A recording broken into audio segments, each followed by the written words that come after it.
You're listening to Making Money Online with Lisa Johnson, the podcast that tells you what it really takes to build a business and the simple steps to get you there.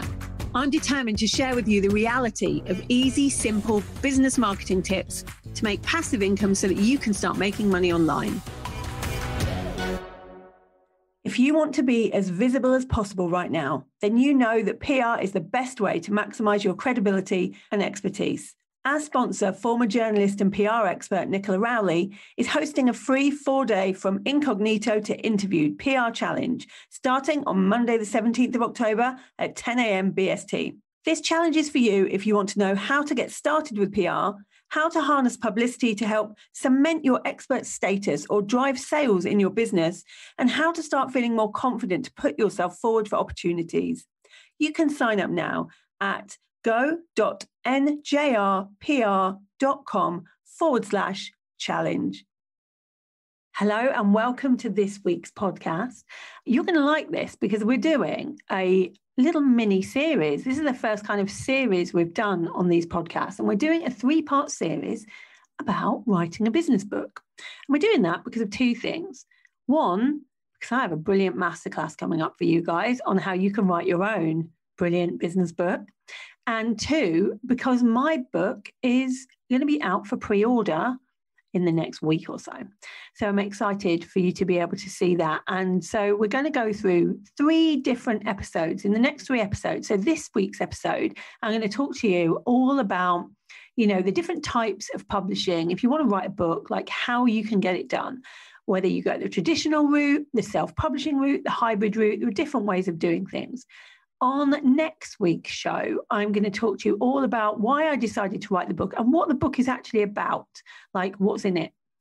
And then on the 3rd part of the series, I'm going to talk to you about the process that I went through doing a traditional book. So like with a traditional publisher, the kind of things I had to do and kind of back and forth we had to go and what happened step by step, just in case you're thinking about doing that way, but also because no one ever told me like what actually was involved. And it's been over a year's process to get it done. So that's what we're going to talk about. So today, because we're talking about hybrid publishing, I've brought on the expert in hybrid publishing, and that is Abigail Horn. Abby owns Authors & Co.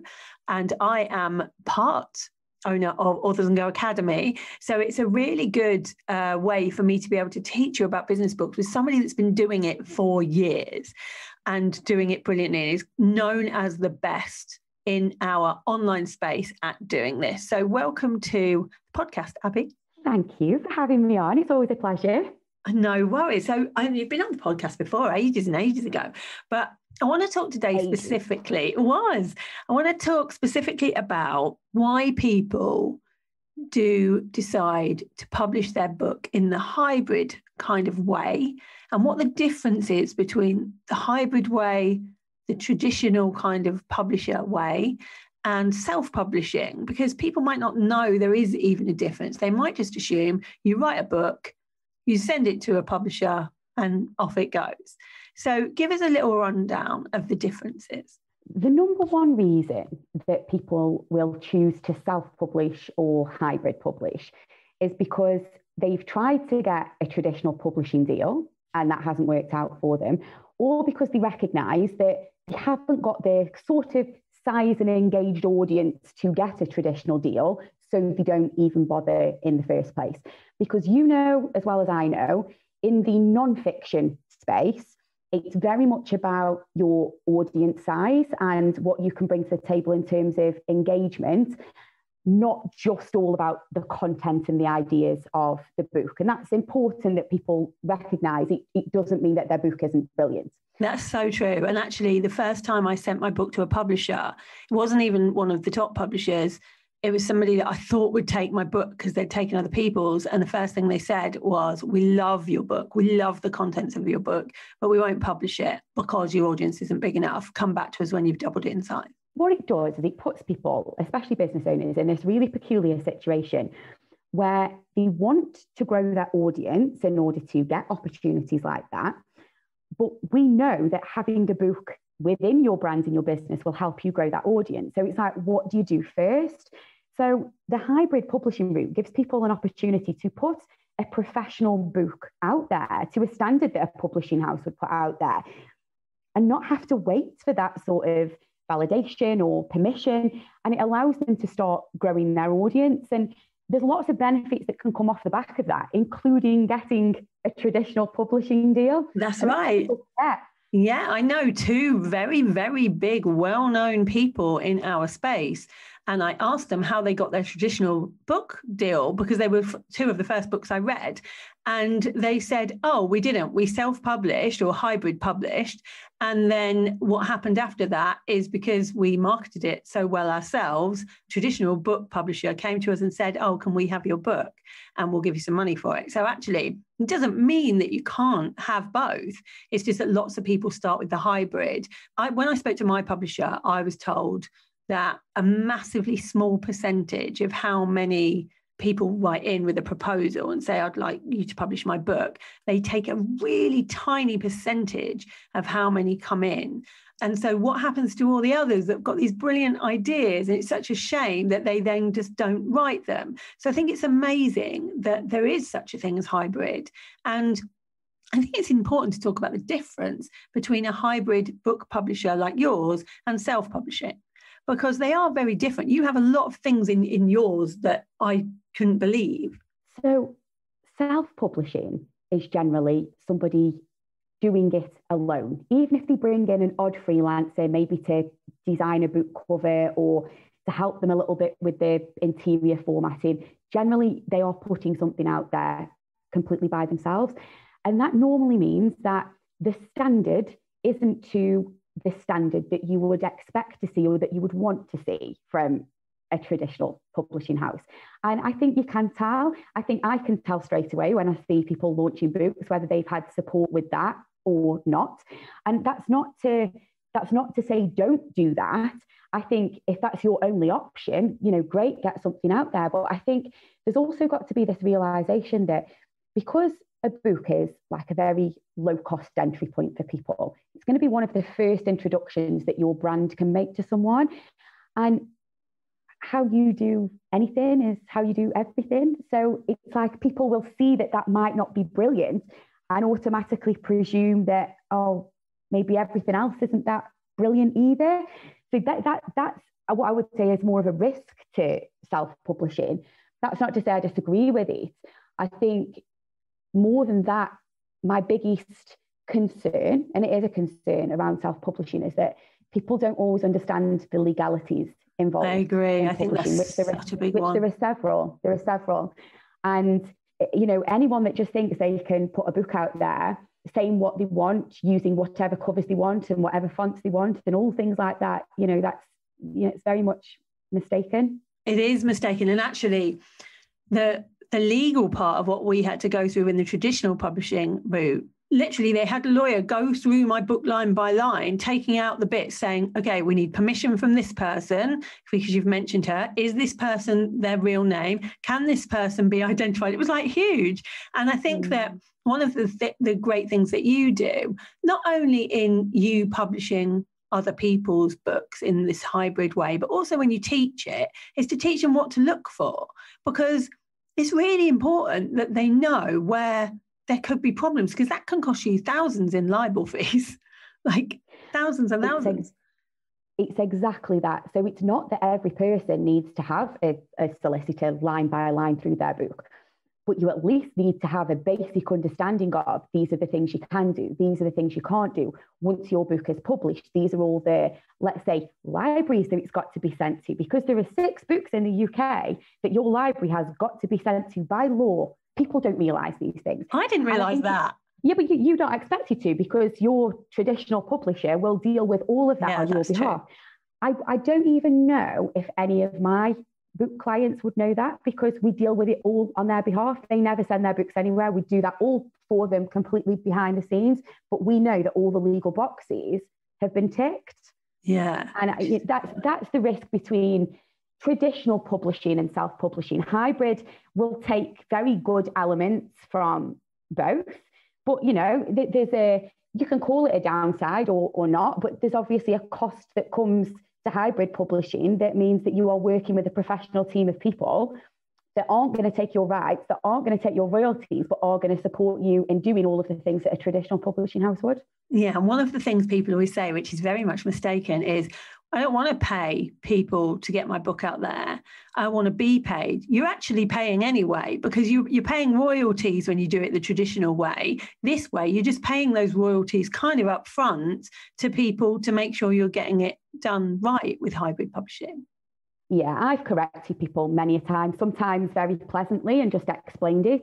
But when I've seen comments before, which I have, of sort of people so shocked and dismayed that publishing costs money, I thought this would be free, this is disgraceful. I have to remind some individuals, who do you think is paying for editors and proofreaders and formatters and typesetters and book cover designers, people that have spent years and years in university and doing master's degrees and spending tens upon thousands of pounds on their own education to be in these professions, just for somebody to turn around and say, well, I thought I was getting this for free. It's actually very insulting. What happens in the traditional space is all of those people still get paid. You're just paying with your royalties. There's no difference. You will always pay. Yeah, you do always pay. And actually, there are some benefits to going the hybrid route over the traditional route that I've found. So one of those things is you have more control. So with traditional, you don't have loads of control over things. You can input like your ideas on, well, I don't really like this, or I want this to be different. But at the end of the day, they've bought the rights to your book. You basically will not get the end say. They will say what it's going to look like and what it's going to be in it and those kind of things. And also control about how you use it. So one of the things that I can't really do with mine is use it as a book funnel. One of the best ways that I think people use their business books is as a funnel to other services. I can't really do that because I would have to pay an author's copy amount, which is quite expensive to buy the book to be able to send it out. Whereas when you do hybrid publishing, I mean, you can charge whatever you like. It's completely up to you. And you can have as many of those books as you like, and you can use it however you want to use it. And I do think that is the biggest downside of traditional over hybrid. Obviously, the biggest upside to doing traditional, maybe even the only upside, if I think about it properly, is that I get to see my book in a bookshop. And I think that, and that's massive. That's massive. And we can't take away that prestige. What I would say is, because I totally get that dream, and it's definitely a dream for myself. As you know, I am currently going through the hybrid publishing process at the moment with my own children's book. And that won't naturally be stocked in bookshops because it's been hybrid published, not traditionally published. However, I've already got 3 bookshops, 2 of which are mainstream bookstores, that have agreed to stock my book because I've paved the way for that. I am building the relationships for that. So it's one of those situations where it's a million times easier with a traditional publishing house because the relationship is already in place and you aren't going to have to think about it. So the reality is I am going to be able to walk into airport shops and bookshops and see your book without you lifting another finger. For my clients, that wouldn't be the same thing. If they want that kind of prestige, they're going to have to put some legwork in themselves. So what I want you to take from that is everything is possible. Everything is possible. But what I would question is how much value that brings. So I'm going to accept the personal value of it's definitely just seeing this in a bookstore. It's a vanity metric that I want. Yeah. Right. And I love that. And do you know what? So is my children's book, right? So is my children's book. So I get it. It's something that I wanted to see. But I know full well that when I look at my book sales reports of where my book is actually being bought from, it's going to be from Amazon. Yeah, it is going to be. And some people, it's a sad reality for some because, not everybody is a fan of Amazon, but we are where we are. Their delivery and their processing speed is just above and beyond what anyone else can compete with. Yeah, I spoke to my publishers and said, where is the place where we're going to be selling this the most, thinking it'll be like little individual bookshop stuff. She was like, Amazon. It's exactly the same. It's Amazon that we're going to be sending everyone to buy the book. But yeah, I totally get it. Like sales-wise, if you're looking at it from a business point of view, hybrid is the way to go. If you're looking at it from a one-off sort of I just want to see my book in a bookshop at the airport kind of way to go, then traditional can be. But I love that you can go the hybrid route and then still have the same book.